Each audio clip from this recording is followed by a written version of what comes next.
Shalom, all praises to Yahweh, Bahasham Yahweh Shai, Bahasham Warakakwadash. Double honors to the elders and the apostles of Great Millstone. Peace and blessings to the hopeful elect throughout the four corners of this whole entire earth, no matter where, whom they may be, or what they may look like, pushing out this purified truth to the rest of the church who believe as well, including you men who may not be teachers or prophets, you women and children also. The water to Yahweh Shai, because without him enduring and going to that cross for the nation of Israel, none of this would even be possible whatsoever. The Rothschild family holds about 80% of the world's total wealth. They are so rich that this one family has the ability to literally feed, clothe, and settle every man, woman, and child on the planet if they wanted to. And on paper, the information has been put out there that they have a net worth of around 500 trillion. Now you have to understand, that's what they show. The Rothschild family, the elites, okay, they're from the nation of Esau, the nation of Edom, okay? And out of the families of the elite, the Rothschild family is the head family. Just like on the right hand, Judah is the head tribe, the Rothschild family is the head family of all the elite. All right? And they know that they go back to Esau, seeing that these wicked individuals have the ability to change the whole world overnight. They're the ones who endorse and feed the whole world with the madness that's going on today. The Rothschild family, okay, or the Red Child, the Red Shield, because they know they go back to the red man, being Esau in the scriptures. So why is it, if they have the power to change the world, that they don't? It's simple. It says here, if they wanted to. The thing is, they don't want to. They weren't created to do so. They were created to be the wicked. Let's go to Proverbs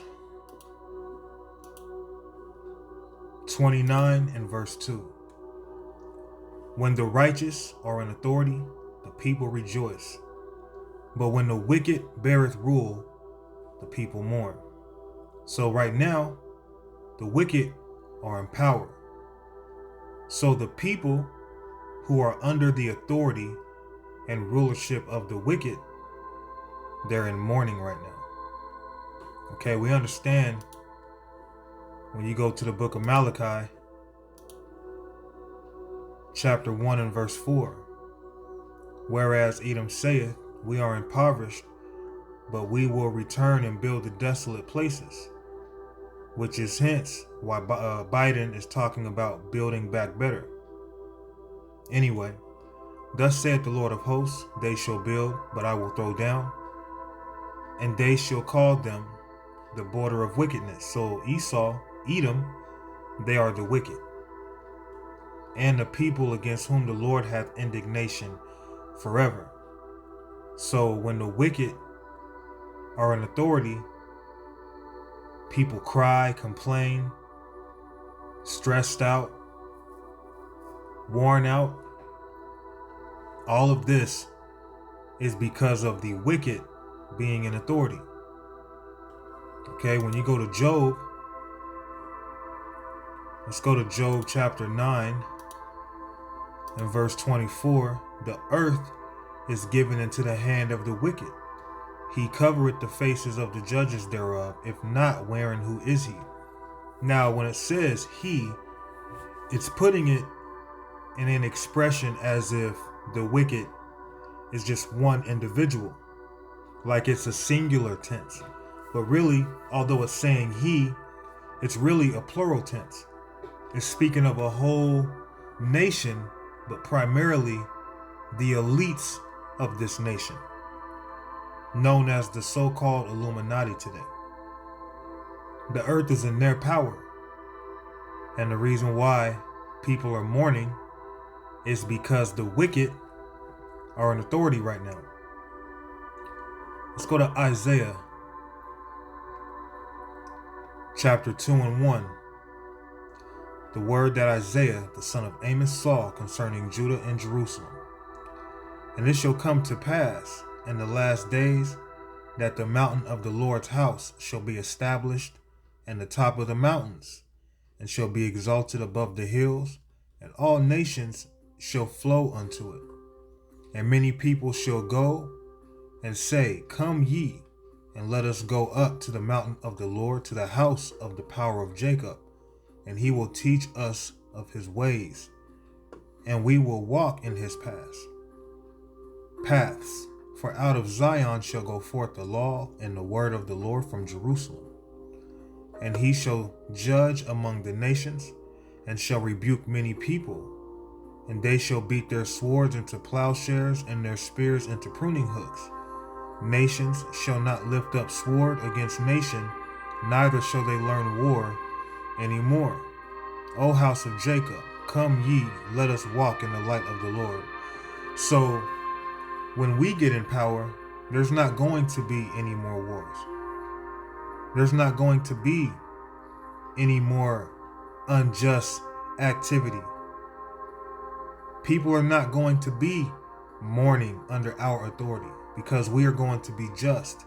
We are going to be fair with our judgment. But right now, the wicked are in rulership. So what's happening? People are mourning. But when we receive the kingdom, the earth is going to be at peace when we get in power. Isaiah chapter 60 and verse 18. Violence shall no more be heard in thy land, wasting nor destruction within thy borders. But thou shalt call thy walls salvation and thy gates praise. So Esau, his borders come with wickedness. Within our borders are going to come salvation and righteousness. When the kingdom of heaven is established, there's not going to be any more unjust activity, man. Things are going to be handled accordingly, according to the scriptures. Okay? But right now, the kingdom of heaven is not here. The wicked are ruling. That's how you know they're not the real Israelites. They call themselves to be us, but they are not us. Because if they were us, first of all, they'd be under the curses right now. And two, not only would they be under the curses right now, they wouldn't even be ruling the world right now. And the Jews, the Jewish, I should say, the fake Jews, the Jewish are running this world. All right? Because they want to be Israel. Concerning more so Judah, which is a so-called Negro. And when you think of racism, what race of people do you think? Out of all people, the first thing you think of is so-called black and white people when you think of racism. Acts 1 and 6. When they therefore were come together, they asked of him, saying, Lord, wilt thou at this time restore again the kingdom to Israel? So it was asked back then, would our kingdom be restored? But this just goes to show our kingdom has not been restored yet. Once our kingdom is restored, the earth is going to be at peace. But right now, our land, is being ran by a bunch of devils, man. Okay? Our land is being divided. You got these heathens doing all sorts of evil on our land. Joel 3 and 2. I will also gather all nations and will bring them down into the valley of Jehoshaphat. And I will plead with them there for my people and for my heritage Israel, whom they have scattered among the nations and parted my land. Okay? So right now, we are not in our land. Our land is being split up among heathens, more so Esau and Ishmael. Okay? Here it is, that's our land. And they robbed us for our land. But when the time comes during World War III, these different nations, all you Israelites who are going to join the military and fight for Esau, you're going to get sent off to the valley of Jehoshaphat during the time of World War III. And when you go there, you're not coming back. You're going to go there and be judged there. The valley of Jehoshaphat is located near our homeland, near Jerusalem. All right? And that's going to be the Lord's judgment upon those people. So again, our people have been scattered, and our land, being Jerusalem, is being polluted and overthrown constantly by a bunch of heathens who wish they were us. But on the other end of that, they hate us. They can't stand us. This is Ezekiel chapter 11 and verse 15. Son of man, thy brethren, even thy brethren, the men of thy kindred, and all the house of Israel, holy are they unto whom the inhabitants of Jerusalem have said, get you far from the Lord unto us in this land given in possession. Therefore say, thus saith the Lord power, although I have cast them far off among the heathen, and although I have scattered them among the countries, yet will I be to them as a little sanctuary in the countries where they shall come. Wherefore say, thus saith the Lord power, I will even gather you from the people, and assemble you out of the countries where ye have been scattered, and I will give you the land of Israel. So that land belongs to us. And the Lord is going to put us back in our land. Our land is the talk of the whole world, man. Everybody wants to be an Israelite, but nobody wants to be an Israelite. This is Isaiah 1 and 7. Your country is desolate. Your cities are burned with fire. Your land, strangers devour it in your presence, and it is desolate, as overthrown by strangers. So man, that's crazy. Here it is. We're the Lord's people. Okay, and in our homeland, you have a bunch of devils residing there. Okay? When you look at the elites, starting with the Rothschild family, okay, they run the world, man. And again, on paper, it's shown they have a net worth of only, I don't want to say only, they have a net worth of 500,000, 500 trillion. Where's my mind at, man? They have a net worth of 500 trillion, and that's just on paper. Okay? That's enough to give everybody on earth $1 million, man. Come on. They're not going to do that. They were set up to be the wicked. They claim to be us, but they ain't us. They don't move like us. They don't have our style. Okay? Right now, they rejoice over us. But the Lord put them in that position for a small time. So the real Israelites aren't even in their land. Does that mean there's not Israelites in our land right now? Of course there's Israelites in our land right now. I just read that we've been scattered, but overall, we're not the ones running our land. We're not the ones in power. Okay? Esau, Edom runs the world. And all these other nations try to take after them. Okay? But we're going back home, man. We're going back home eventually. Let's stay in the book of Isaiah, touch on 14. Chapter 1. Verse 1. Isaiah 14, verse 1. For the Lord will have mercy on Jacob, and will yet choose Israel, and set them in their own land, that land being Jerusalem. And the strangers shall be joined with them, and they shall cleave to the house of Jacob. And the people shall take them, and bring them to their place, and the house of Israel shall possess them in the land of the Lord for servants and handmaids, and they shall take them captives, whose captives they were, and they shall rule over their oppressors. So imagine that, man. We're going to rule over the heads of this world one day. And Yahweh Shai has first dibs. All right? You better believe that. So here it is, the world's in mourning, but that's because the fake Jews, the wicked, they're in power right now. The real Jews are not in their land. And that's more proof that we're the Israelites. And that the so-called white man, they are not the Israelites, man. And once we get our land back also, we're not going to ever be chased out of it again. We're never going to be overthrown ever again. We only fell because of our wickedness, our sins.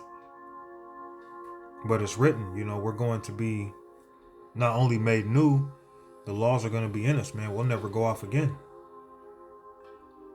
Okay? So Judah, the so-called Negroes, are the Jews. Let's go to Nehemiah. Is it Nahum or is it Nehemiah?